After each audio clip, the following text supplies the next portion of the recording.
حسبي ربي جل الله ما في قلبي غير الله.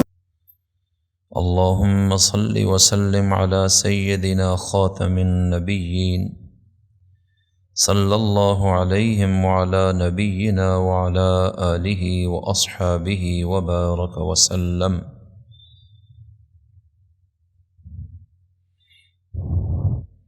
تمام حضرات درود شریف پڑھ لیں۔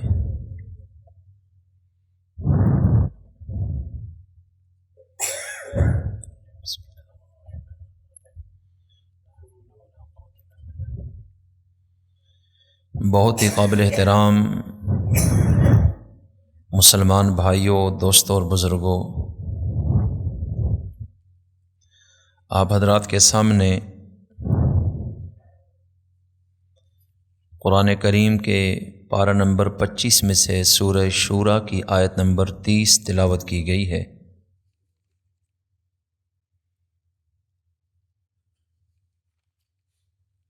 اس وقت دنیا میں مسلمانوں پر جو مظلومیت اور محکومیت کا دور گزر رہا ہے، یہ آپ سے چھپا ہوا نہیں۔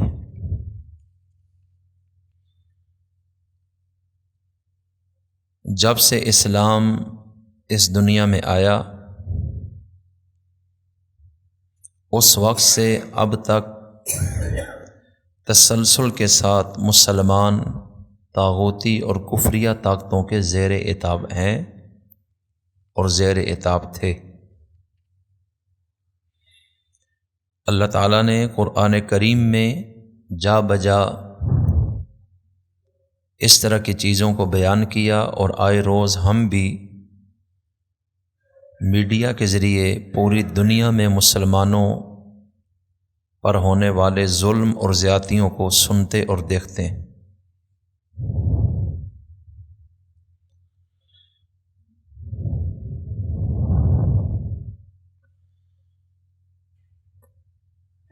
اور مسلمانوں کا آپس میں ایک دوسرے کے ساتھ تعاون اور ہمدردی اور یکجہتی کا جو رویہ ہونا چاہیے وہ بھی ہم نہیں دیکھ رہے۔ اللہ تعالیٰ نے انسانوں پر اور خصوصاً مسلمانوں پر جو دنیا کے اندر گناہوں کے وبال آتے ہیں اور بہت بڑی آزمائشیں، امتحانات، مشکلات، مصائب، حوادث اور نوازل آتے ہیں، اس کی کچھ وجوہات قرآن کریم میں بیان فرمائی ہیں، اور پھر ان چیزوں سے نکلنے کی کچھ تدابیر ہیں جن کو اختیار کرنے کا ہمیں حکم ہے۔ اور اس وقت میں کچھ مسلمانوں کی ذمہ داریاں بھی لاگو ہوتی ہیں جو انہیں ادا کرنا پڑتی ہیں۔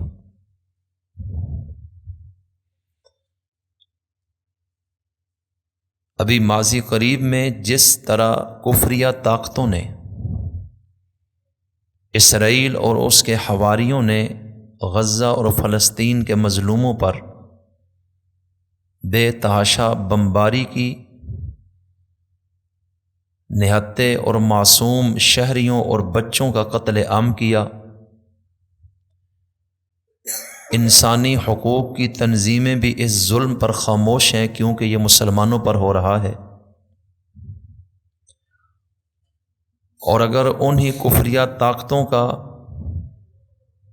کوئی ایک ادنا سا شخص بھی غلطی سے کسی مسلمان سے کہیں قتل ہو جائے تو پوری دنیا میں اسلام اور مسلمان کو ظالم بنا کر پیش کیا جاتا ہے کہ اتنی بڑی زیادتی کرتے ہیں یہ لوگ، اور دوسری طرف اتنے عرصے سے اتنا ظلم ساری دنیا دیکھ رہی ہے، لیکن عالمی میڈیا جس طرح خاموش اور یہود و نصارہ کا غلام بنا ہوا ہے وہ بھی سب کے سامنے۔ اللہ تعالیٰ نے شروع ہی سے یہ فرما دیا تھا کہ اے ایمان والو، یہود و نصارہ تمہارے خیر خواہ نہیں ہو سکتے، انہیں اپنا دوست مت بناؤ، دوستی اور محبت کا تعلق صرف اللہ کے ساتھ رکھو، ان سے توقعات وابستہ نہ کرو۔ وَلَن تَرْضَىٰ عَنْكَ الْيَهُودُ وَلَا النَّصَارَىٰ حَتَّىٰ تَتَّبِعَ مِلَّتَهُمْ، وہ تو یہ چاہتے ہیں کہ تم ان کے دین اور مذہب پہ چلے جاؤ، جب تک تم خود یہودی یا عیسائی نہیں بنو گے تب تک وہ دل سے تمہیں قبول نہیں کریں گے۔ اگر انہیں اتنا خوش ہی کرنا چاہتے ہو تو پھر اپنے مذہب کی قربانی بھی دینی ہوگی، اس سے پہلے کسی بھی اقدام سے وہ دل سے تمہیں قبول نہیں کریں گے۔ اور اگر کوئی شخص انہی کی غلامی میں فخر سمجھتا ہے تو ان کی صحیح معنی میں غلامی تب ہوگی جب یہ اسلام کو چھوڑ دے۔ مسلمان رہ کر یہ ان کی غلامی اگر اختیار کرنا چاہتا ہے، نہ یہ دین کا رہے گا نہ دنیا کا، دنیا بھی اس کے ہاتھ سے چلی گئی اور آخرت میں بھی فارغ ہو جائے گا۔ اور شروع سے یہود و نصارہ کی مشابہت سے روکا گیا ہے۔ من تشبہ بقوم فہو منہم او کما قال علیہ السلام، کہ جو شخص جس قوم اور جماعت کی مشابہت اختیار کرتا ہے، ان کی طرح ہونے کی اور بننے کی کوشش کرتا ہے، وہ انہی میں سے ہوتا ہے، اس کا پھر شمار انہی کے ساتھ ہوتا ہے۔ اور آج بحثیت مجموعی پوری دنیا میں مسلمان کتنا فیصد اسلام پر چل رہے ہیں یہ آپ کے سامنے۔ اپنے نبی سے کتنی محبت ہے عملی طور پر یہ آپ کے سامنے۔ زبان سے تو ہر شخص عاشق رسول ہے اور غلامی رسول میں موت بھی قبول ہے کہ نہ رہے،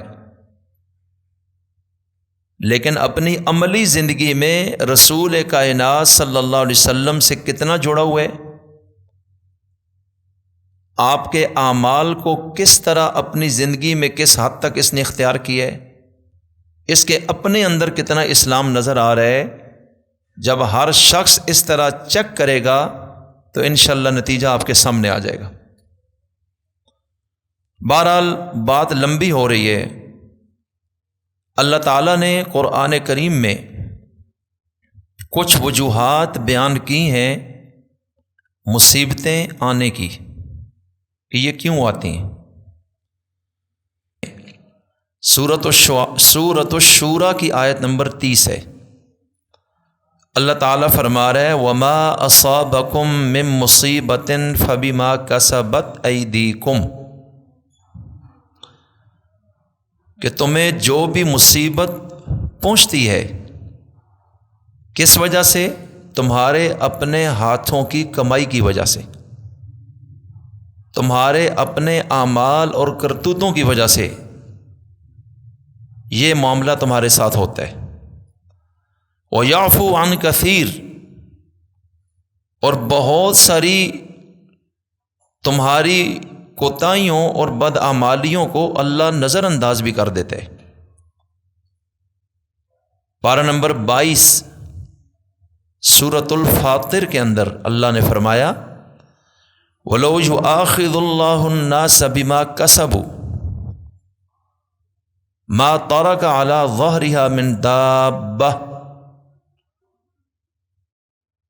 کہ اللہ تعالیٰ لوگوں کو ان کے کرتوتوں کی وجہ سے اگر پکڑ لے، انتقام لینے پر آ جائے، تو اس زمین کے فرش پر کسی جاندار کو بھی اللہ زندہ نہ چھوڑے۔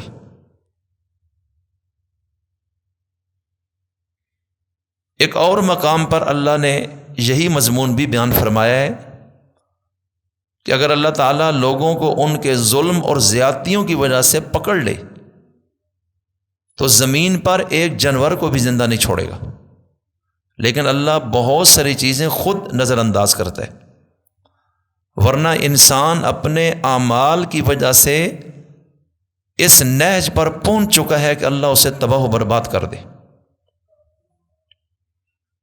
اور قرآن کریم میں پارہ نمبر 20 میں سورۃ العنکبوت کی آیت نمبر 40 میں اللہ تعالیٰ نے کچھ مثالیں خود بیان فرمائی۔ فَكُلًّا أَخَذْنَا بِذَنبِهِ، کہ یہ آخری امت سے پہلے جو امتیں دنیا میں گزری، جنہوں نے ہمارے ساتھ ٹکر لی، مقابلہ کیا، ہماری تعلیمات کو چھوڑا اور اسلام پر عمل سے بھاگے، اللہ کہتا ہے ان سب کے سب کو ان کے گناہوں کی وجہ سے ہم نے پکڑا۔ فَمِنْهُمْ مَنْ أَرْسَلْنَا عَلَيْهِ حَاصِبًا، اور ان لوگوں میں سے کچھ لوگ تو ایسے تھے کہ ہم نے جن پر پتھروں والی ہوا برسائی، ایسی ہوا بھیجی جس میں پتھر آ کر ان کو لگتے تھے، اور ہم نے پوری قوم کو ہلاک کر دیا۔ پارہ نمبر 27 میں سورۃ القمر کہ دوسرے رکوع میں اللہ تعالیٰ خود اس قوم کا ذکر کر رہے کہ جس قوم پر میں نے پتھر برسائے، ایسی ہوا بھیجی کہ پتھر آ کے لگتے تھے آسمانوں سے۔ اِنَّا أَرْسَلْنَا عَلَيْهِمْ حَاصِبًا إِلَّا آلَ لُوطٍ نَجَّيْنَاهُمْ بِسَحَرٍ۔ اللہ کہتے ہیں جرم کیا تھا؟ کذبت قوم لوط بالنذر، کہ قوم لوط گندے کام کرتی تھی، ہم جنس پرستی، شرک، ظلم اور زیادتی، ہم نے ان کو سمجھانے کے لیے، برے انجام سے ڈرانے کے لیے اپنے بندے بھیجے۔ حضرت لوط علیہ السلام اس قوم کی طرف آئے۔ صدوم نام کی بستی تھی شرق اردن میں، اور حضرت لوط علیہ السلام حضرت ابراہیم خلیل اللہ علیہ السلام کے بھتیجے تھے۔ ان کو کہا کہ جا کر ان کو سمجھاؤ انسان بنے، اور یہ جو بے حیائی اور شرک اور زیادتیاں کر رہے ہیں، دنیا میں بد امنی اور فساد پیدا ہو رہے، اور ہم یہ نہیں چاہتے کہ یہ کام کریں، یہ باز آ جائیں، اور ان کو ڈراؤ کہ اگر تم باز نہیں آؤ گے اور توبہ نہیں کرو گے تو ہم تمہیں انجام تک پہنچا دیں گے۔ اللہ تعالیٰ فرماتا ہے کہ جو ہماری طرف سے ان کو ڈرانے والے آئے تھے، انہوں نے ان کا بھی انکار کر دیا کہ ہم تمہیں مانتے ہی نہیں، تم کون ہوتے ہو ہمیں سمجھانے والے؟ تم نے ہمارا ٹھیکہ اٹھایا ہوا ہے کہ تم ہمیں آ کے تبلیغ کرو۔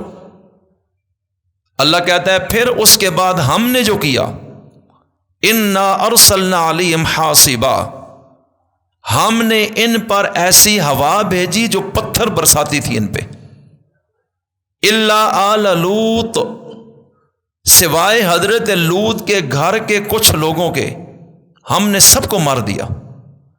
نَجَّيْنَاهُمْ بِسَحَرٍ، اور حضرت لوط علیہ السلام کی بیوی بھی اس عذاب میں چلی گئی، اور گھر کے جو باقی لوگ تھے ان کو ہم نے صبح سحری کے ٹائم، فجر طلوع ہونے سے کچھ پہلے ہم نے بچا لیا، کیونکہ وہ غلط راستے پر نہیں تھے، اور باقی پوری کی پوری قوم کو ہم نے آسمانوں سے پتھر برسا برسا کر ختم کر دیا۔ تو سورہ عنکبوت میں فرمایا کہ کچھ لوگوں کو تو ان کے کرتوتوں کی وجہ سے ہم نے پتھروں کی بارش برسائی، اور سورہ قمر میں فرمایا کہ وہ لوگ قوم لوط کے لوگ تھے۔ القرآن یفسر بعضہ بعضا، یہ اصول ہے تفسیر کا کہ قرآن کریم اپنے کسی حصے کی تفسیر دوسرے مقام پر خود کر دیتا ہے، اور یہ تفسیر کا اول درجہ ہوتا ہے، اور سب سے معتبر ترین تفسیر یہی ہے۔ اس کے بعد دوسرا درجہ کہ قرآن کریم کے کسی مقام کی تفسیر رسول کریم علیہ السلام کی حدیث اور گفتگو کے ساتھ، یہ بھی مستند ترین تفسیر ہے۔ اس کے بعد صحابہ کرام اور تبع تابعین نے جو تفسیر بیان کی ہے وہ باقی امت کی تمام تفسیروں اور تشریحوں سے زیادہ معتبر ہے۔ تو یہ درجہ اول کی تفسیر کے ساتھ قرآن کریم خود بتا رہا ہے کہ یہ عذاب آیا ہے، یہ صرف ڈراوا نہیں، یہ کہانی نہیں ہے، اور یہ ہو چکا ہے ماضی میں۔ اور اللہ تعالیٰ نے اس قوم کا ذکر قرآن کریم کی کئی صورتوں میں کیا اور تفصیل سے کیا ہے۔ پارہ نمبر 14 میں سورہ حجر کے اندر بھی بڑی تفصیل ہے۔ بہرحال وَمِنْهُمْ مَنْ أَخَذَتْهُ الصَّيْحَةُ، اور کچھ لوگوں کو ان کے کرتوتوں کی وجہ سے زوردار چیخ نے تباہ و برباد کر دیا کہ ہم نے فرشتے کو بھیجا اور فرشتے نے ایسی چیخ ماری کہ اس قوم کے جگر ہی پھٹ گئے۔ اتنا خوف ہم نے ڈال دیا کہ تم ہمیں ناراض کر کے دنیا میں سکون چاہتے ہو، ایسے کیسے ہو سکتا ہے۔ اور سورہ قمر میں آیت نمبر 31 میں فرمایا اِنَّا أَرْسَلْنَا عَلَيْهِمْ صَيْحَةً وَاحِدَةً، کہ ہم نے ایک ہی چیخ اور چنگاڑ بھیجی، ایک ہی چیخ سے اس پوری قوم کی بدماشی ختم ہو گئی۔ ان کے لیے ہمیں کچھ زیادہ نہیں کرنا پڑا۔ فَكَانُوا كَحَشِيمِ الْمُحْتَظَرِ، جس طرح باڑ لگانے والا باڑ لگاتا ہے اور بعد میں باڑ روند دی جائے اور کچل دی جائے تو باڑ کی جو شکل ہوتی ہے، اللہ کہتا ہے میں نے اس چیخ کے ساتھ ہی اس قوم کو اس طرح کا بنا دیا، کچلی اور روندی ہوئی باڑ کی طرح اس قوم کو ہم نے حشر نشر کر کے رکھ دیا۔ ان کی تمام طاقت، ان کا پیسہ، ان کی کوٹھیاں، بنگلے، باغات، ان کی زراعت اور ایگریکلچر، ان کی تہذیب و تمدن ایک چیخ کے ساتھ ہم نے نیست و نابود کر دی، اس لیے کہ انہوں نے ہمارے ساتھ مقابلہ کیا ہے۔ اور اس کے بعد وَمِنْهُمْ مَنْ خَسَفْنَا بِهِ الْأَرْضِ، اللہ تعالیٰ کہتا ہے کہ کچھ ایسے لوگ بھی تھے جن کو ہم نے زمین میں دھنسا دیا، اس لیے کہ انہوں نے بھی ایسے ہی کام کیے اور ہم نے ان کو زمین کے اندر دھنسا دیا، ہم نے اس طرح کا ان کو عذاب دیا۔ اور یہ کس کو کیا؟ پارہ نمبر 20 میں سورہ قصص ہے، پارہ 20 کا رکوع نمبر 11 ہے۔ اللہ تعالیٰ اس میں ایک شخص کا ذکر کر رہے ہیں جس کا نام تھا قارون۔ ان قارون کان من قوم موسیٰ فبغى علیہم، اللہ کہتا ہے ایک شخص تھا جس کا نام تھا قارون، دنیا کا سب سے دولت مند، حضرت موسیٰ کی قوم میں سے تھا اور ان کا رشتہ دار بھی تھا قریبی۔ فبغى علیہم، میں اپنی زبان میں کہتا ہوں، اللہ کہتا ہے بدماشی کرتا تھا، اپنی قوم کے لوگوں پر سرکشی اور بدماشی کرتا تھا کہ میں سب سے اونچا ہوں، میں جو چاہتا ہوں وہ ہوتا ہے۔ اس نے پیسے کو خدا سمجھ لیا تھا اور انسان نہیں رہا، پیسے کے بت نے اس کو خدا بنا دیا۔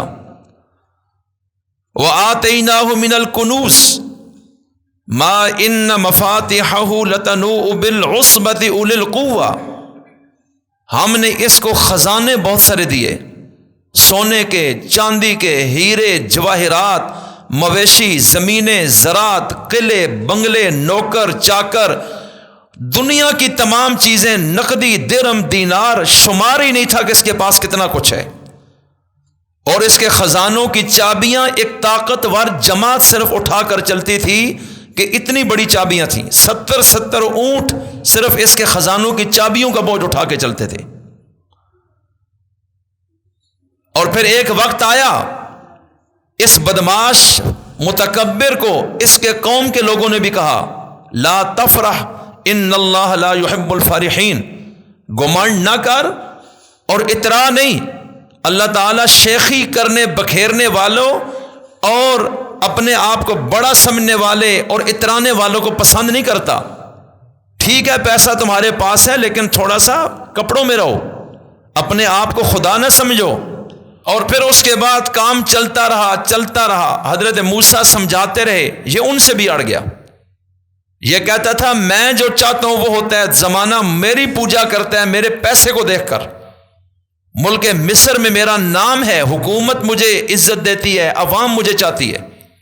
اللہ کہتا ہے پھر ایک وقت آیا فخسفنا بہ، کہ ہم نے اس قارون کو زمین میں دھنسا دیا، وبدارہ الارض، اور اس کی تمام جائیداد بنگلوں اور کوٹھیوں کو بھی ہم نے زمین کے اندر دھنسا دیا۔ فما کان لہ من فئۃ ینصرونہ من دون اللہ، پھر کوئی نوکر چاکر جماعت فوج لشکر ایسا تھا ہی نہیں جو اللہ سے اس کو بچا کر دکھا دیتا۔ یہ سب کے سامنے نشان عبرت بنا، اور اپنے لاؤ لشکر سمیت اپنے خزانوں سمیت ہمیشہ کے لیے زمین میں زندہ دفن کر دیا گیا۔ اور وما کان من المنتصرین، اور کوئی ایسا بھی نہیں تھا جو بدلہ لینے والا ہو آ کے اس کو بچائے اور ہمارے مقابلے میں کھڑا ہو سکے۔ اللہ کہتے ہیں جب گناہ کرتے ہیں اور ہمارے ساتھ بغاوت، تو پھر ہمارا قانون ہے کہ ہم امتحان ڈالتے ہیں، ہم تنگی بھی کرتے ہیں، سختی بھی، بہت ساری چیزوں کو ہم نظر انداز بھی کر دیتے ہیں۔ اس سے کوئی یہ نہ سمجھے کہ ہم کمزور ہیں۔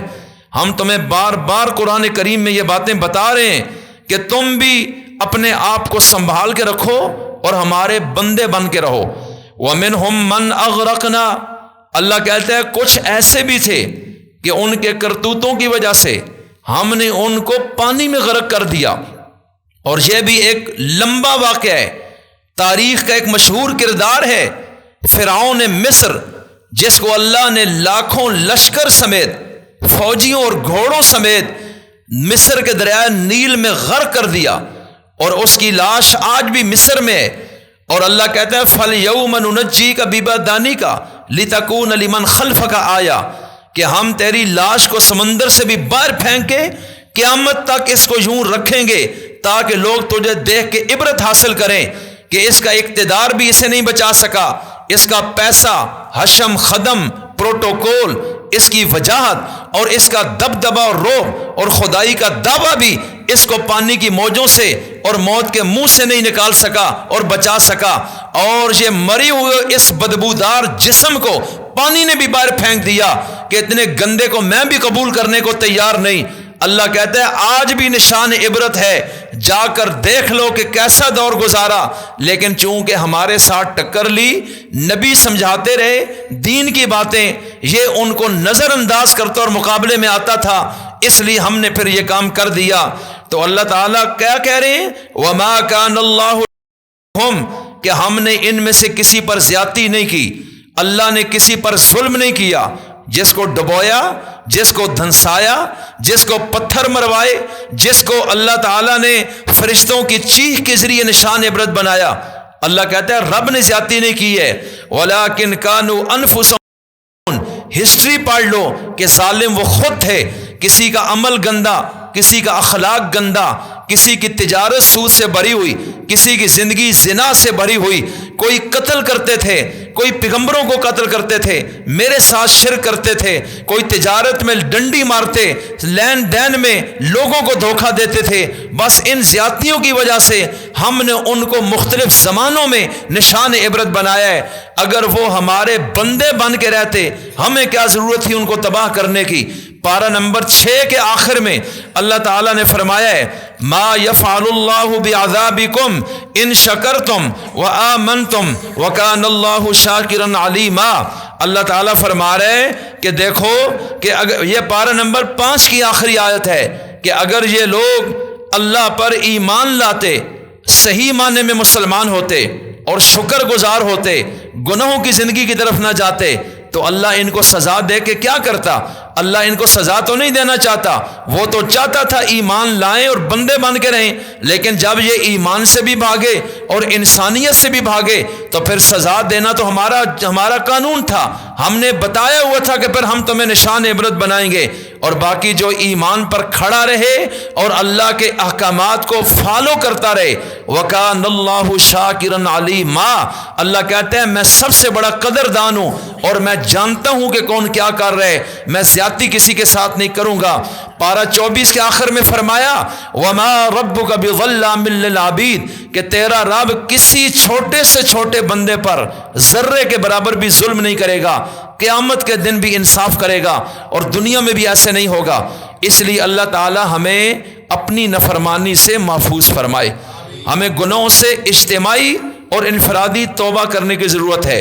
یہ جو ہر وقت ہمارے اوپر دنیا میں بحثیت مجموعی امتحان آ رہے ہیں، تو ہم آج بحثیت مجموعی اللہ کے باغی بن چکے ہیں، لیکن آخری نبی سے یہ وعدہ تھا اللہ کا خاص طور پر کہ ہم آپ کی پوری امت کو کبھی تباہ نہیں کریں گے جیسے پچھلی قوموں کو ہم نے تباہ کیا، یہ صرف آپ کی وجہ سے، ورنہ اگر یہ وعدہ نہ ہوتا تو آج دنیا دیکھتی کہ ہمارا کیا حشر ہو رہا ہے۔ یہ تو آپ کی رحمت للعالمین ہی تھی، اور آپ کی دعاؤں کی وجہ سے ساری امت کو اللہ نے کبھی بھی ختم نہیں کرنا۔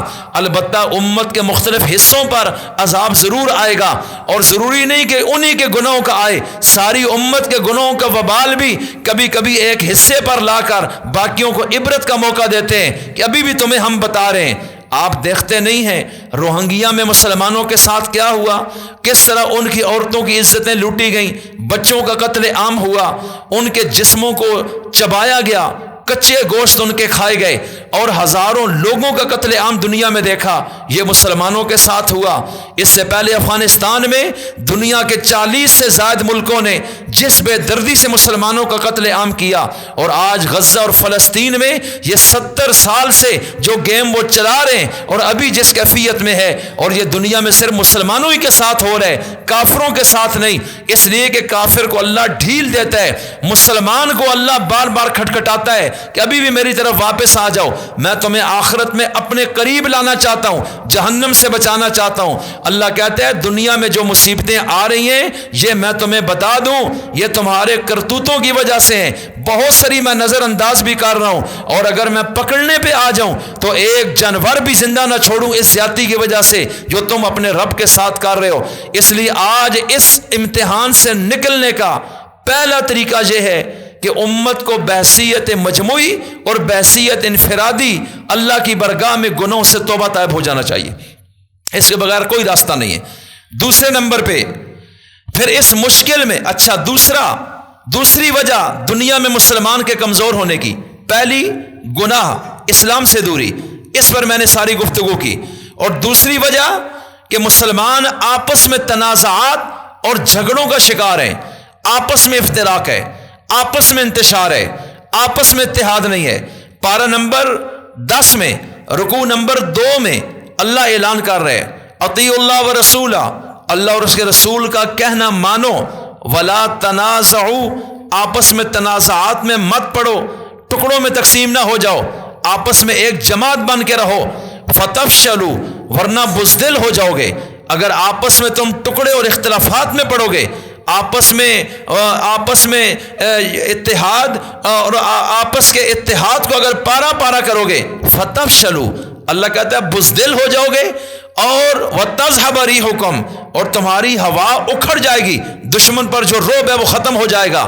آج مسلمان 50 سے زائد ملک ہیں، آپ کے سامنے کتنا اتفاق ہے، کسی کو دوسرے سے غرض کوئی نہیں ہے، اور آپ کے سامنے کس کو کس کا کتنا درد ہے، کتنے متفق ہیں آپس میں، جبکہ وہ دنیا کے ملک آپس میں مذاہب کے اختلاف کے باوجود بھی انہوں نے کمیونٹیاں ایک بنائی ہوئی ہیں، ان کے مقاصد اہداف ایک ہیں، اور اس پر وہ سارے کھڑے ہو جاتے ہیں۔ لیکن مسلمانوں میں ایسا کوئی اتفاق ہم نہیں دیکھ رہے۔ ایک زمانے سے اللہ کہتا ہے تمہاری دنیا میں زوال کی دوسری وجہ آپس کے اختلافات ہوں گے، آپس میں دوری، آپس میں ٹکڑے، اور جتنے مسلمان اس وقت دنیا میں بٹے ہوئے ہیں اتنے غیر مسلم بھی آپس میں نہیں بٹے ہوئے۔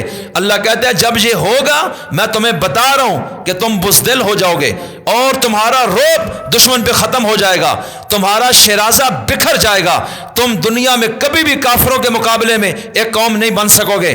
اب اگر غور کریں، اصحاب رسول پر قربان جائیں، ان کا ایمان چیک کریں، ان کے عمل والی زندگی چیک کریں، ان کا آپس میں اتحاد چیک کریں، ان کی تفرقہ بندی جو پہلے تھی وہ کس طرح ختم ہو کے ایک جماعت بنے، اور جب وہ ان اوصاف کو اپناتے رہے تو پھر اللہ ان کو دنیا کی قوموں کے سروں پہ بٹھاتا رہا، ان کے ملک اٹھا کر ان کے قدموں میں، اور وہ دنیا دنیا کی قومیں سٹ پٹا گئیں، اصحاب رسول کا راستہ نہ روک سکیں۔ اللہ کہتا ہے ہم تمہیں بتا رہے ہیں کہ اس میں تمہارے اعمال کا دخل ہوگا، تمہارے کردار کا دخل ہوگا، اس لیے ہم نشاندہی کریں گے۔ اپنی غلطیوں پر نظر ثانی کرو، اپنے آپ کو چینج کرو۔ جو میری بغاوت ہے مجھے راضی کر لو توبہ کر کے، اور جو آپس میں معاملات ہیں اس کو ایک کرو، قدر مشترک ڈھونڈ کر حتی الامکان آپس میں ایک ہو جاؤ۔ کیا آپ کو معلوم نہیں میرے اور آپ کے پیغمبر نے بکھری ہوئی قوموں اور قبیلوں کو اکٹھا کیا ہے؟ یہ دنیا کا سب سے مشکل کام تھا۔ کیا جب میرے نبی نے مکہ میں قدم رنجا فرمایا اس وقت قبائل میں دشمنیاں نہیں تھیں، قتل و قتال نہیں تھا، آپس میں ٹکڑے نہیں تھے، جنگیں نہیں تھیں، صدیوں سے کیا قتل و قتال اور خون ریزی نہیں تھی، اور ان کو سب نے ایک لڑی میں کس نے پرویا ہے؟ ان کو بھائی بھائی کس نے بنایا ہے؟ ان کے آپسی اختلاف کو کس نے ختم کیا ہے؟ ان کے قبائلی اور لسانی تعصبات کو کس نے جڑ سے اکھاڑا ہے؟ اور ان کو ایک تسبیح کی طرح دانے جس طرح ایک دھاگے میں پروئے جاتے ہیں اس طرح کس نے بنایا اپنی زندگی لگا کر، اور ایک قوم بنایا، نظریے میں، عمل میں، اخلاق میں، معاشرت میں، ایک سوچ ایک ذہن کے ساتھ وہ قوم جب قوم بن کر کھڑی ہوئی، قبائل کے اختلاف پیچھے رہ گئے، اوس خزرج کی لڑائیاں ختم ہو گئیں، بنو نذیر اور مدینہ کے دیگر ان کے دشمن یہ سب اسلام قبول جو کرتے گئے یہ سارے آپس میں بھائی بھائی بنتے گئے۔ اور سورہ حجرات پارہ 26 میں ہے، اس کی آیت 10 میں اللہ کہتا ہے انما المؤمنون اخوہ، اے ایمان والو تم آپس میں بھائی بھائی ہو، تمہارا رشتہ ایمان کا ہے۔ یہ رنگ اور نسل، یہ قبائل اور ملک، یہ درمیان کی حدیں اور سرحدیں یہ تمہارے بھائی چارے کو ختم نہیں کر سکتی۔ اور اسلام میں ریاست کا کیا تصور ہے میں ذرا یہ بھی عرض کر دینا چاہتا ہوں۔ اسلامی ریاست کا یہ تصور ہے کہ جہاں بھی مسلمان جائے اسلامی ریاست تو دنیا میں جو بھی کلمہ پڑھنے والا ہے وہ اس ریاست کا باشندہ شمار ہوگا۔ یہ نہیں کہ وہ انڈیا میں ہے تو وہ ہمارا نہیں ہے، وہ سعودیہ میں ہے تو وہ ہمارا نہیں ان کا ہے۔ اللہ کہتا ہے یہ اسلام میں نہیں، یہاں ایمانی رشتہ کھڑا ہے۔ اس لیے دنیا میں جہاں بھی کسی مسلمان پر کوئی ظلم ہوگا تو یہ سارے مسلمان ایک جسم کی مانند ہو گئے۔ جس طرح جسم میں ایک عضو میں مسئلہ پیدا ہو سارا جسم تڑپ جاتا ہے، بے خوابی کا شکار ہوتا ہے اور بخار میں مبتلا ہو جاتا ہے۔ بخاری کی حدیث، مسلم شریف کی حدیث ہے، فرمایا میری امت بھی آپس میں رحم اور شفقت میں، محبت اور پیار میں، ایک دوسرے کے درد میں ایک جسم کی طرح ہے۔ اگر مشرق میں تکلیف ہو تو مغرب کا مسلمان تڑپتا ہے، مغرب میں تکلیف ہو تو مشرق کا مسلمان تڑپ جاتا ہے۔ وہ یہ سرحدیں نہیں دیکھتے، اس لیے کہ ان میں جو سرحد ہم نے بنائی وہ ایمان اور کفر کی بنائی ہے کہ مسلمان ایک قوم ہے اور کفر الگ قوم ہے۔ اس لیے مسلمان چاہے برما کا ہو، چاہے فلسطین کا ہو، چاہے غزہ کا ہو، چاہے روہنگیا کا ہو، چاہے افغانستان کا ہو، چاہے وہ کشمیر کا ہو، چاہے وہ دنیا کے کسی اور ملک کا ہو، جب اس پر ظلم ہوگا تو پاکستان کے مسلمان کو درد محسوس ہونا چاہیے۔ اگر اس کو نہیں ہو رہا تو یہ اپنے ایمان کو ذرا چیک کرے کہ میرے اندر ایمان فارغ تو نہیں ہو گیا۔ اور یہ نظریہ رسول کائنات بتا رہے ہیں کہ مسلمان جہاں بھی ہے وہ اسلامی ریاست کے ساتھ جڑا ہوا ہے، وہاں کے خلیفہ اور بادشاہ کو اس مسلمان کے حقوق کا تحفظ کرنا ہوگا۔ اور آج تو اتنے بکھرے ہوئے ہیں کہ کسی کو اس چیز کا پتہ ہی کوئی نہیں ہے۔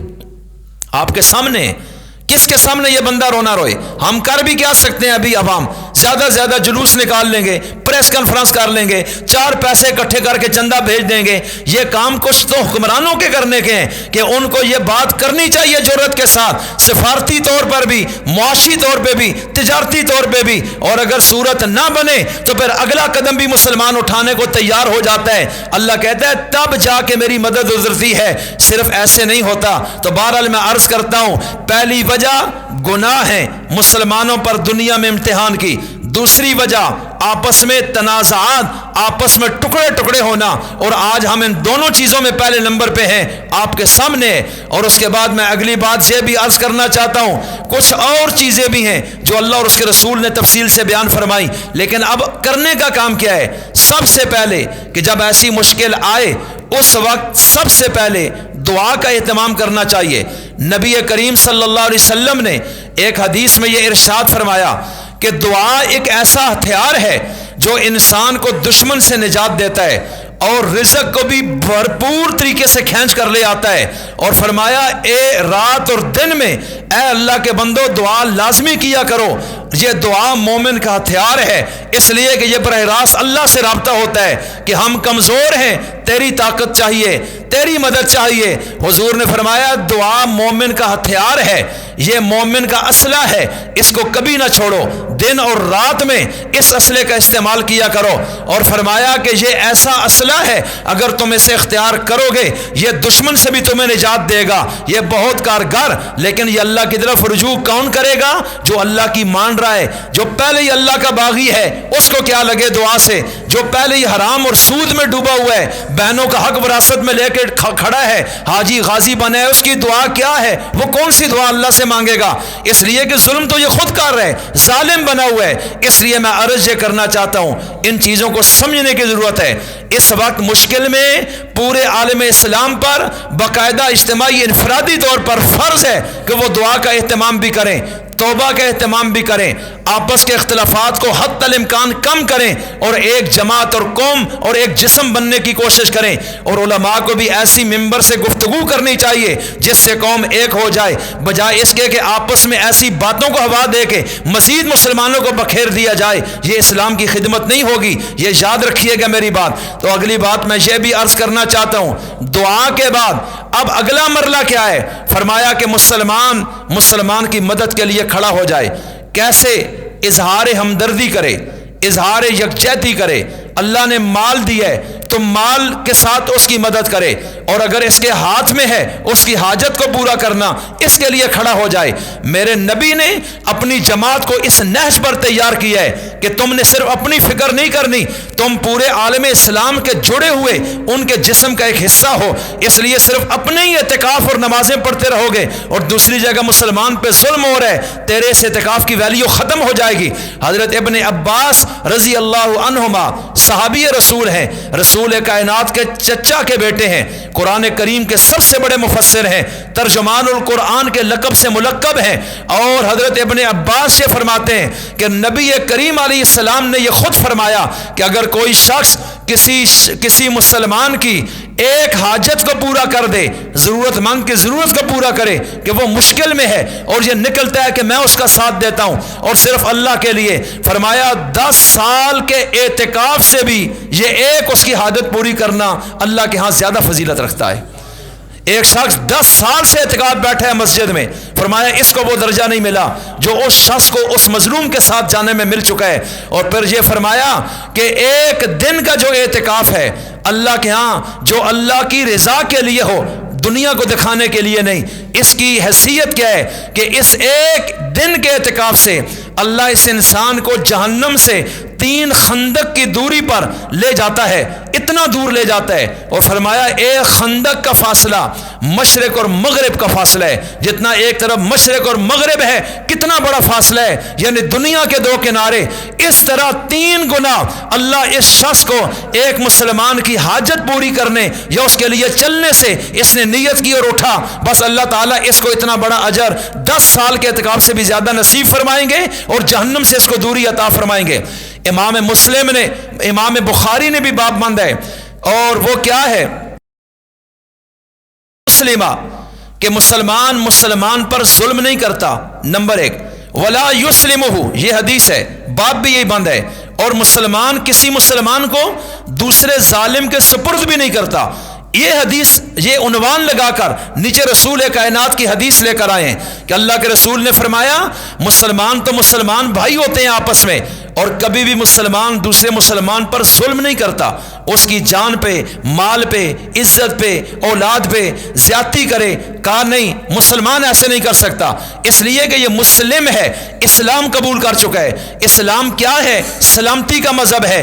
اپنے لیے بھی اگر سلامتی نہیں ہے، اپنے بھائیوں کے لیے بھی، تو باقیوں کے لیے کیا امن کا پیغام لے کے جائے گا؟ یہ کیسا مسلمان ہے کہ جس کے ہاتھ سے بھی کسی کی عزت محفوظ نہیں، زبان سے بھی محفوظ نہیں۔ ایک اور حدیث مبارک ہے، المسلم من سلم المسلمون